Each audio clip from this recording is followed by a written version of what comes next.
Hi everyone, today we'll be learning how to control your mouse and to track its mileage, also known as DPI. So what is DPI? It means dots per inches per pixels of moving the mouse. We're going to do this by customizing the settings.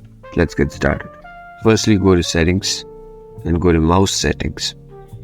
After that, click on additional mouse settings.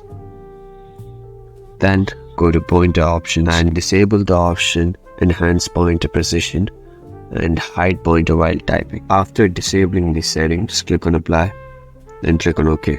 Now for DPI, you have to take 1 inch of plain paper, place it down on your trackpad, and you have to trace this on the website, which I'll be showing you how. First, go to the website DPI Analyzer. Go to the specific website, which I'll be giving in the description.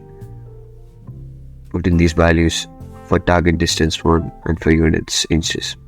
Then you have to trace the exact paper of 1 inch across using your trackpad several times to calculate a mean of the actual DPI. Congrats, now you know your DPI and you can control your mouse. Subscribe and like the video to see more content like this, and click here to see most useful keyboard shortcuts.